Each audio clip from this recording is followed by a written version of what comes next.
Welcome back, listeners, to another episode of Interventions and Detentions. I'm your host, Brad, and hopefully you got a glimpse of last week's episode, Season 2, Episode 1, rolling out there for people. It was more of a kind of introduction of where we're going and moving forward without Kylie here with me. I'm flying solo now, but we're bringing in some really good guests, and I'm excited about this week's guest. It is Seth Carter, and Seth has a long tagline here. So he is an insurance agent, entrepreneur, fellow podcast host from Talkin' Tomahawk, but he's also a teacher. And what we're going to talk about today is that 1 year in teaching. I actually hired Seth years ago at a middle school gig that I had and gave him that first year in the classroom. And we're going to talk about that and how it really shaped him, not only as a teacher, but as a leader, entrepreneur. And now Seth has entered back into the classroom this fall. I wrote him a really great letter of recommendation. Hopefully that just put him over the top. But let's hear from Seth. Seth, welcome to the show. Appreciate you being here today. Yeah, thanks for having me. It's good to hear from you again. And thank you for that letter of recommendation. It was excellent. You did You're a very welcome. nice job on it. You're welcome, man. Let's just introduce yourself here a little bit, Seth. Give us your background, what you've been doing. I kind of fed some of the things that you've been doing, but go a little more into the detail and tell us who you are, what you're doing, and where you are today. Sure. I've been in insurance since the beginning, since I dropped out of college, the first time out of high school, and realized, I better figure out a way to make some money. And so I got an insurance license and went into that. And I was in that for a long time and owned my own agency. And I actually went back to school at IU and got a degree in my 30s and thought, maybe I should check out another career, and ended up in teaching for 1 year. Exactly. And I moved to Florida after that 1 year. If you recall, there was some changes that were made up there in our district, and we were thinking about moving to Florida. So off we went, and I come down to Florida. I didn't really understand it just seemed like it was a little bit easier to get into teaching up there. I didn't see any business jobs because I had a business degree. So I ended up in digital marketing and e-commerce for the last 5 years. And I have finally found my way back to teaching. So I still have the insurance agency and I still do some digital marketing on contract. So I guess I kind of have like 3 jobs. I think, when you're in That's where I'm at. when you're in education, you always have more than one job, it feels like, no matter what you do. So I think that's kind of the norm. That's for sure. Well, tell us go back in time. Let's get in the time machine for a little bit and jump back to that first year of teaching. Before we get into it in a little bit greater detail, what were your first impressions walking into that classroom on day one? The first day I was curious. I wasn't really sure what to expect. All I was worried about leading up to that was, what in the world am I going to teach? Because I was replacing your home ec program and there wasn't really anything to go by. It was just kind of like, well, let's put something together and follow the standards. So I was so consumed with that. I hadn't thought a whole lot about how it's going to go when students get in the room, and how, classroom management was not something I had really put any time or effort into. And so that was kind of learning on the fly. I was just really kind of curious, I guess. Yeah. And I remember that, like and shame on me, because that's tough hiring a new teacher, let alone somebody who's never set foot in a classroom before, didn't really have a curriculum to hand you and say, hey, here you go, follow these steps. I remember having some conversations with you about, and trying to help you and support you in that process, because we were both kind of going down a very unknown path and really didn't have a roadmap of what it should look like, what we wanted it to look like. And, I just kept thinking, this poor guy he's going to really struggle. But you had the right, personality and approach. I knew that you were going to be successful, which you were, but again, just not having a better roadmap, I guess. I feel bad, man. I really could have set you up for some big failures there. Not intentionally, of course, but it was new to me too, because that was my first year as a middle school principal. I had come from an elementary. They moved me up to middle school, and we were really doing some big changes across the board. And, getting rid of home ec and throwing you into that position to make it kind of an entrepreneur business class for kids, which I think is really critical. We need to do more of that. But again, not having that, having any curriculum to say, here you go, Seth, this is all you need to do. And you had to really come up with a lot of things on your own. What were some of the surprises that you had, through that process? Maybe surprises versus expectations of the gig. Well, first of all, I just want to say I'm sorry. I wasn't trying to throw you under the bus there. It Oh felt gosh, like you're no, no, no, that's no. not at all what I was doing. It it's not that different anywhere else from my experience, what I'm seeing. It's just that, like even now where I'm at, I'm relying on the other teachers in the department who teach the same classes to kind of collaborate, to make sure that we're all moving along the same lines, sharing resources. It was a pretty unique situation up there because there were no resources, there was no established curriculum. That's kind of what I was excited about, whenever I went up there to interview with you, was it was an opportunity to create. And so it wasn't something I was scared of or going to fail at. I was excited about that opportunity. You're taking me back to that opening, that first day in the classroom. And I was like, okay, what about all the rest of this stuff? Just as a first time teacher. So I do want to say you guys have me set up on a rotation every 6 weeks. I had like 4 classes and they changed every 6 weeks. So I had a lot of opportunities to learn and fail. It was like I got to get several years of teaching in 1 year and try different things out. So I learned a whole lot. Now you were saying surprises, and expectations. How did it meet my expectations? Yeah. It's honestly, it's hard for me to remember what my expectations were. I think I thought that the students would be a little more difficult than they were. I thought kids would be. I wasn't exactly the best, or maybe the most agreeable student myself. So um, it felt like they were a lot easier to get along with than I imagined they would be. So that one was kind of a surprise to me. And that's tough because it was middle school kids, which could go either way. I feel for a brand new teacher, but jumping back to that, you had that personality. You had that personality mentality to fit in really good with middle school kids, if that makes sense. I think they would be excited to be in your classroom. Yeah, a lot of people do think I have the mentality of a middle schooler.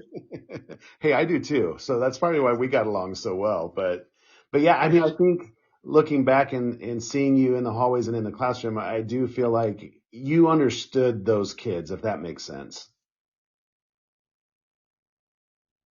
Yeah, well, I hope that continues. That was the one thing I was telling myself going in there was like, okay, eh, they're people, like they're people, so they're not. It's not a herd of cattle or anything like that. And I don't know if that's one of the strategies they teach you in college when you try to become an educator, cattle herding.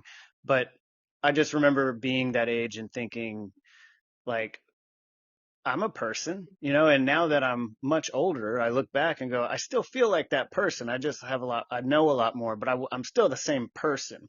So I just tried to keep telling myself that these are all people Yeah. and they're the same people they're going to be in 20 years, but they're just here to learn. So just tried to respect that. Absolutely.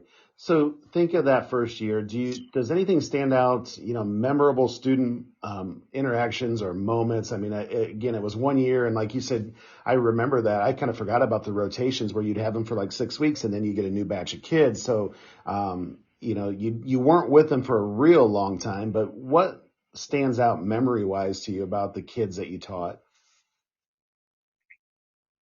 Well, a few things just came to mind. One of them is, we did the Shark Tank projects for the eighth graders, and there were some really great ideas, and I think everybody really enjoyed it for the most part. But yeah, I was impressed with some of the ideas that eighth graders were coming up with in a short amount of time for these projects. And ironically, when I was working for this company down here in Florida, they have a warehouse up there in LaGrange, and I ended up back in LaGrange for a few months. And I ran into one of my old students at a gas station, and he even mentioned that. He's like, I still remember that Shark Tank project we did in your class. And it was like, that's kind of cool because he was graduated now. And it's like, that was just a couple weeks of his life from eighth grade. And so that was kind of neat. And then something else that I recall, I'll never forget sixth grade class. I was teaching this digital literacy, and we watched some pretty horrific videos, real things that have happened to people, just trying to warn them about the dangers. Yep. And when I would ask the class, this was a real learning experience for me. I would ask the class how many of them have had similar conversations with strangers, that went along the lines of some of these horrible things we were seeing or the grooming that led to them. And it was almost every time, at least half or maybe more of the class would raise their hands, and they were sixth graders, and they would, so many of them had already experienced these dangerous situations or potentially dangerous situations, and their parents probably had no clue. And it was really alarming. Something memorable for me is just how dangerous it is and how accessible our children are on those phones. And that was several years ago. I'm sure it's probably worse now. Well, it is, here at my level, I'm in a primary building now, so we're kindergarten and first grade. Our second grade has now moved over to the elementary, but um, when we send those devices home, we use iPads 1-to-1. We send those devices home, we don't know what the kids are doing with them.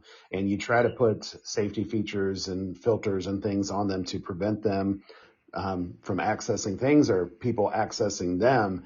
And there's still ways around it. And even at first and second grade, they figure it out, or even just using the camera feature. I mean, we've found some very I'll just say scary, scary photos on our iPads of kids. And it's like, where, where are you seeing this? Where are you learning this? What's going on? It's scary and memorable, but very scary. Like you said, the technology is a great thing when it's used properly, but putting it in the hands of, adolescents and preteens, it's a dangerous, slope that you go down for sure.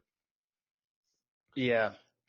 Tell me about that first year. I'm really focusing on that first year because we're going to jump to, second year. Is this the gig that you're in right now? Is this technically your second year of teaching?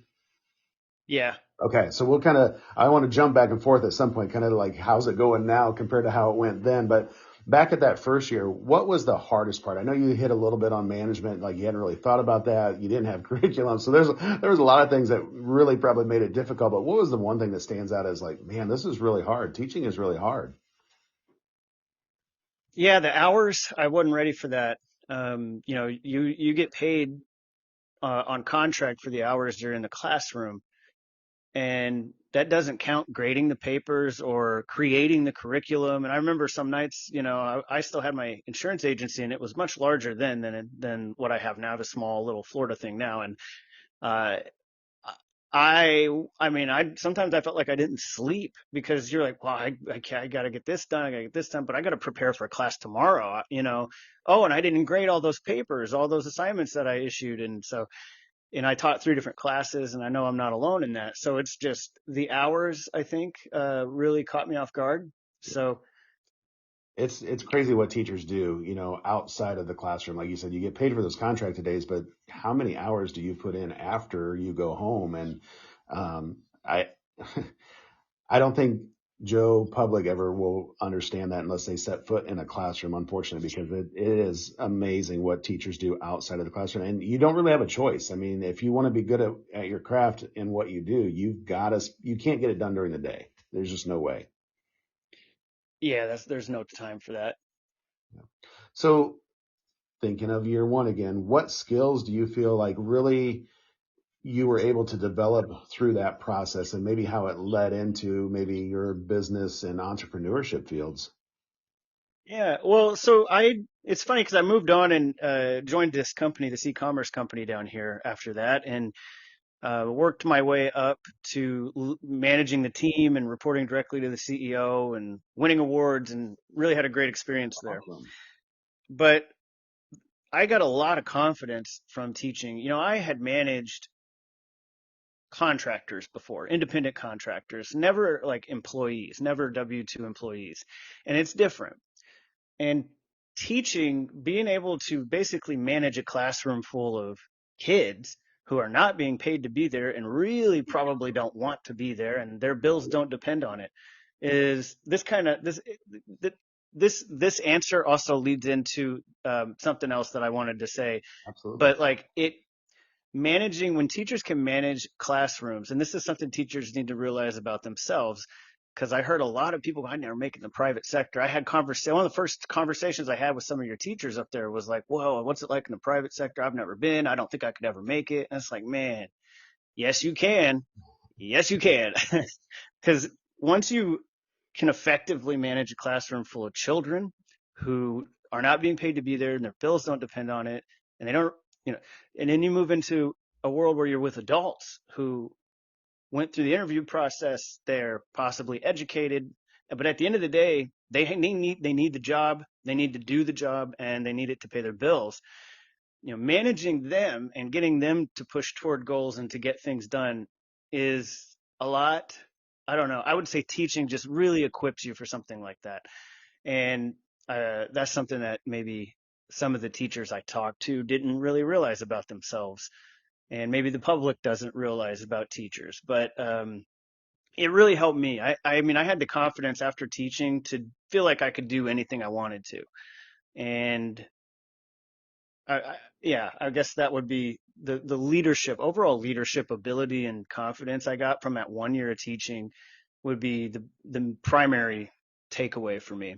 Yeah, and it's funny that you say that and really hit on that because I agree totally with that. And I almost feel like that's why we lose a lot of young teachers, A, because of burnout, but they also get equipped with some skills that they don't even realize they're gaining through that process, communication, patience, leadership, and they become really viable candidates to what I would call the real world, because to me, there's the educational world and then there's the real world. And so these young teachers who maybe just aren't liking education and where it's going, and they go out to the real world and get a different job, I feel like they walk away with a lot of good skills that they didn't even realize they were acquiring through that process, like you talked about, and are probably better candidates for jobs than a lot of people that are in that field already.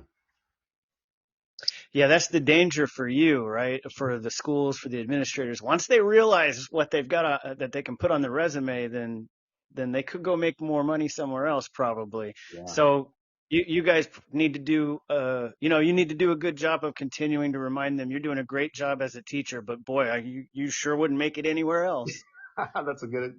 I'm going to use that. I think I'll just keep reminding them that your only place is here. This is your wheelhouse Just right here. yeah, just remind them, hey, you're really lucky you're here. That's right. Really. And I try to tell them I'm really lucky they're here because I mean they make my job easier or harder depending on how it goes. But most of the time, I've got a really good staff, and I've been blessed with great staffs over the years. They make my job super super easy, and that's what I mean. One thing I take away as a leader is like, and you would probably agree with this. You've got to hire people that are going to make you look good, make your job easy, and just do the best for the organization. And that's my goal as a leader, I guess. So talk about, I mean, that kind of segues in, you hit on classroom management and how you really hadn't thought a lot about that and probably developed it a lot over those rotations. But how does that classroom management piece tie back into managing teams and even clients sometimes?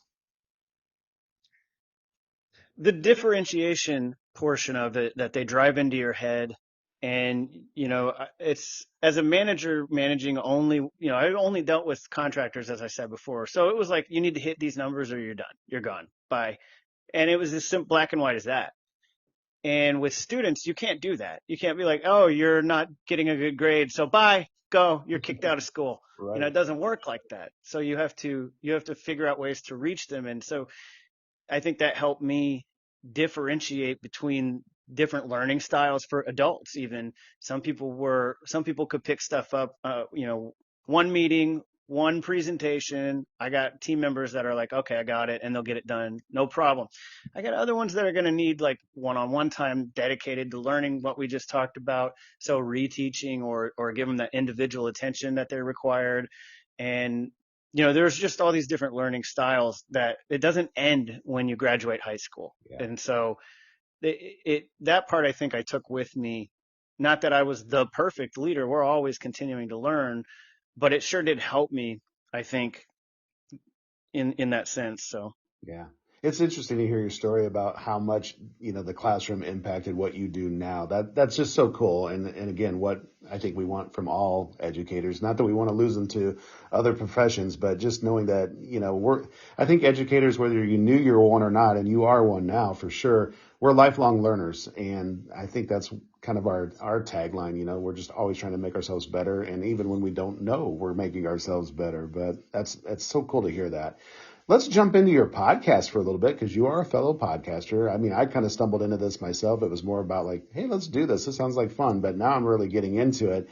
Tell us about Talking Tomahawk. What's that about? How'd you get it started? What's your vision for that?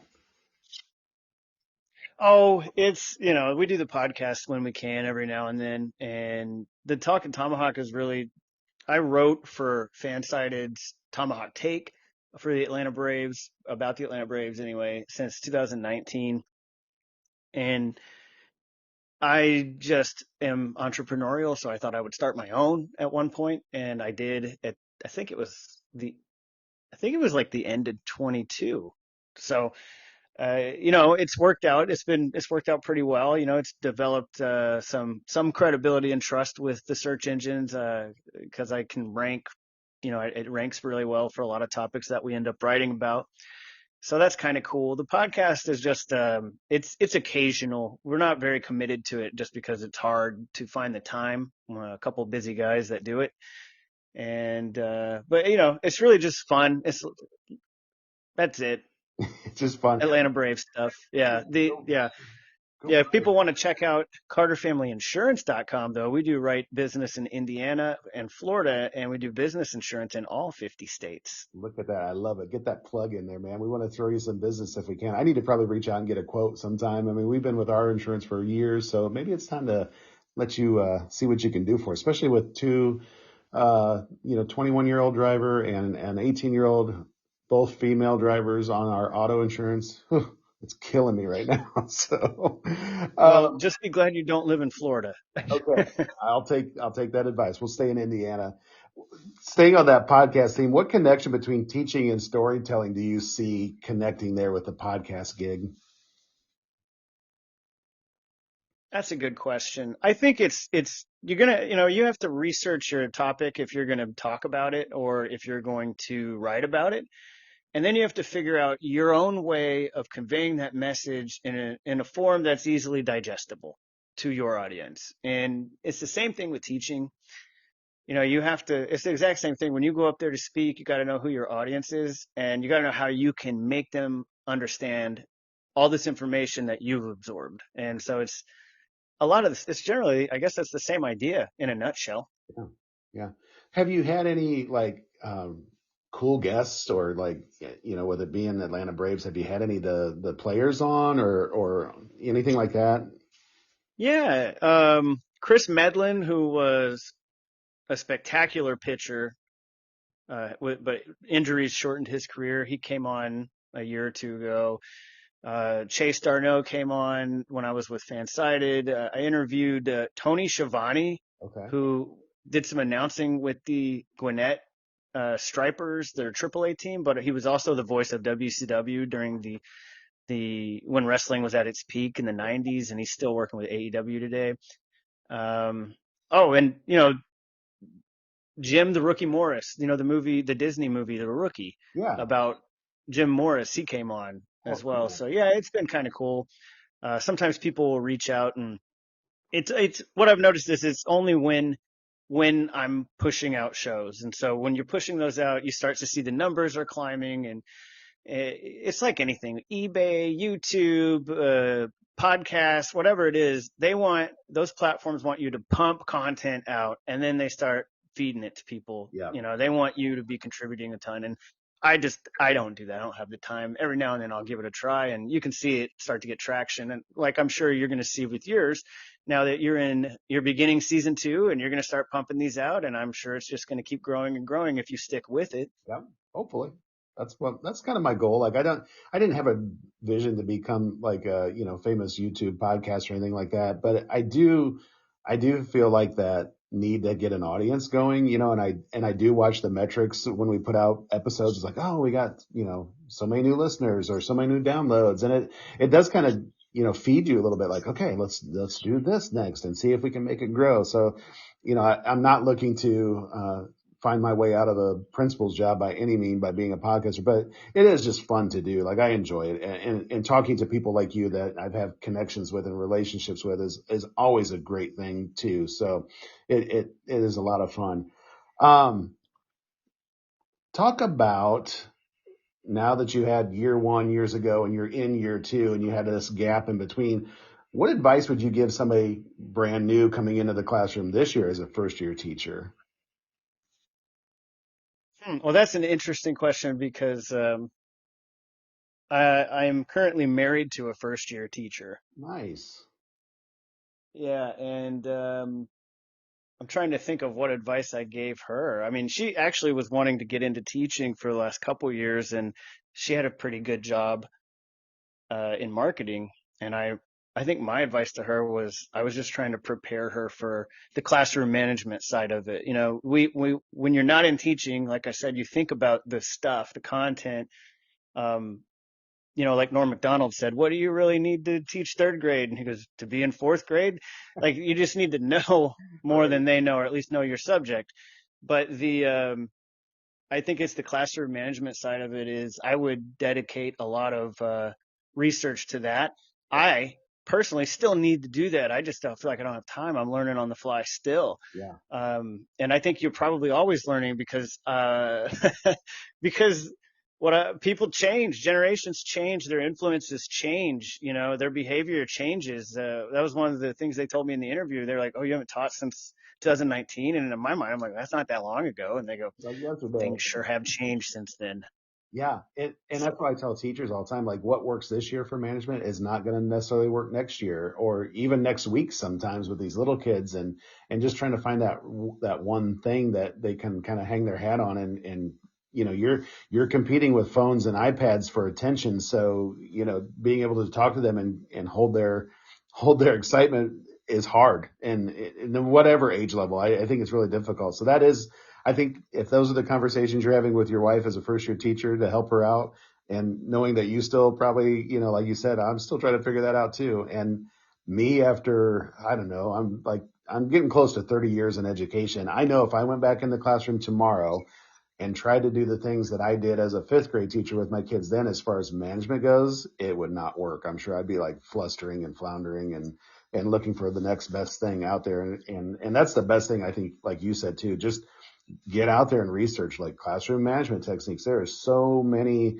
um, resources for new teachers and veteran teachers to figure out, hey, let's try this then, see if it works. So what lifelong lessons from year one did you gain? oh, this one has stumped me. I didn't get a chance to think about this one. I was looking at the clock and thinking, I was looking at this little outline you provided me, and I Yeah. was looking at the clock and I was thinking, we're not getting to that question. So Yeah, we can skip it if life, you want. well, let me think about it for a second. Lifelong lesson. I think the lifelong lesson that I took from it is the reason I'm back in teaching. After I had a really nice run with the company I was with, and I probably could have gone on and stayed with them. I could have stayed with them. We still have a great relationship. I could have stayed in marketing and continued my upward trajectory. But, the reason I'm back in teaching is uh, it's the only job I've had that actually can make an impact on people. And Hmm. it's not just about making a profit. And that is, I still have the other stuff, there's all kinds of things you can do, but it's like the one thing that feels like, yeah, it's my job, but it's also something that can make a difference in people's lives. So that would be it. That's awesome. That's awesome to hear. Real quick, one last thing. As you went from year one, years ago back to year two now, what's one thing you're doing differently this year than you did year one in the classroom? Well, what are we? I think we're 2 weeks in now. So, um, One thing I do differently. Well, I'm allowed to have a coffee pot in my room here, and you wouldn't let me do that at your place. That's So right, by golly. Well, that's good. You can keep it fueled up during the day. Then I like that. That's cool.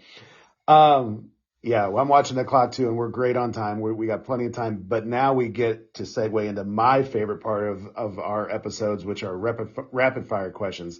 I always just like to just these off the wall questions. Some of them are going to pertain to teaching, entrepreneurship. Some may just be about you, Seth Carter. So start with question one. Who was the favorite teacher you ever had?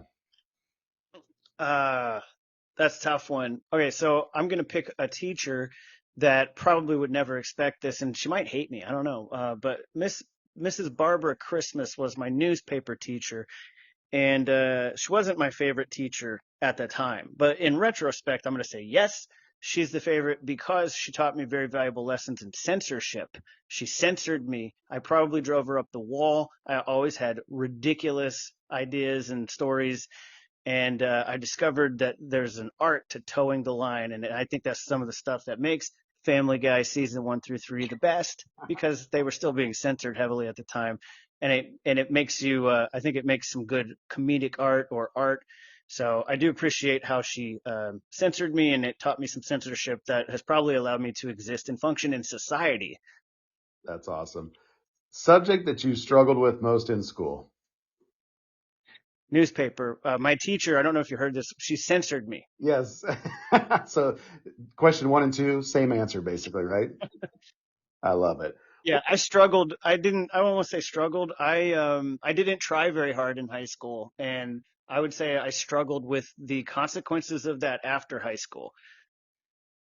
That's interesting because as you say that, I was kind of reflecting myself. I'm like, that sounds like me. I was not a go-getter in high school. I did enough to get by and be, okay, average. And I think going on to college, then it was like, oh man, I probably should have worked a little bit harder in high school because then wouldn't have had to work so hard in college. But I tell people all the time, I have a 6-year bachelor's degree because it took me that long to finish up. Some of that was because I changed major. I started out as a business major. I don't know if I ever told you this. I started out as a business major because that's what my dad and my brother both were into. And I thought that's what I'm supposed to do. And I got like 2 years in and that was not me. I was not going to be a business person. I'd probably be living on the street in Philadelphia somewhere right now if I was, but, it took me a while to figure it out and I got there, but yeah, I should have worked a little harder in high school, I think. So, um, I'm going to guess you're a coffee drinker, but my next question is Mm. go to coffee or energy drink. What's your favorite order? What's your favorite flavor? What do you got? Just regular black Folgers with no cream or sugar. I don't even like Starbucks regular black coffee. I'm kind of with you on that one too. Like here at school, Folgers is in our cupboard. I've got a I don't know, a cheap Walmart coffee maker and it does the job. And I'm like you, no creamer, no sugar, just hit me black and it's great stuff. I like it. I buy the big ones, the big containers. I want the cheapest. I want the lowest cost per cup of coffee possible. I love it. I love it. One leadership book or podcast that you'd recommend to our listeners. Growth mindset is the one they handed me. They at the school I'm at right now, they talk a lot about growth mindset, and I have always been a firm believer in that. And now I know there's a book and there's a term for it. But growth mindset is basically that, there's two types of people or attitudes when it comes to work or I guess now in school learning. And one of them is, well, I don't have that skill or I'm not good enough I just can't do that. I wasn't gifted like that. And the other mindset is I'm going to learn it and I'm going to master it. And I saw it in sales and the people that were, oh, I need to learn more before I pick up the phone and call people. And those are the people that didn't make it. And the people that were like, I'll figure it out as I go. Give me the phone. Those are the people that made it, that were a success. And so I just always thought it was very important to just attack whatever it is you're trying to do and learn it and have an energy for it. And when I come to this school and they're talking about this growth mindset and they have, I'm reading the book right now and I'm like, this is it. This is exactly my philosophy in life. So Awesome. growth mindset. There you go. If you weren't in insurance, entrepreneurship, teaching, take all those things off the table. what would you do you think? What would you be doing? Oh, calling baseball games, like to make a living? Yeah.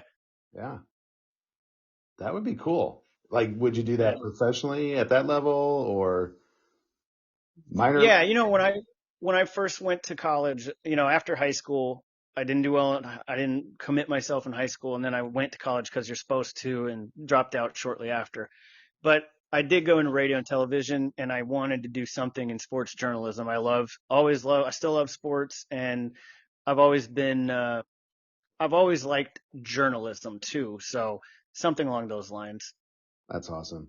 Hey man, we have gone over 35 minutes right now. I didn't know, I was a little nervous coming into this thinking, man, I hope I can get up to 30 minutes with Seth. Not that you wouldn't have things to talk about, but I just wasn't sure if I'd be able to keep you occupied. And I certainly did. Seth, I want to appreciate, or, thank you and show you appreciation for coming on. Give our listeners one more shout out. Where can they find you? Either your podcast, your insurance agency. I wanted you to hit that up again. I wanted to see if we can get you drum you up a little business. Go ahead and tell us how to find you.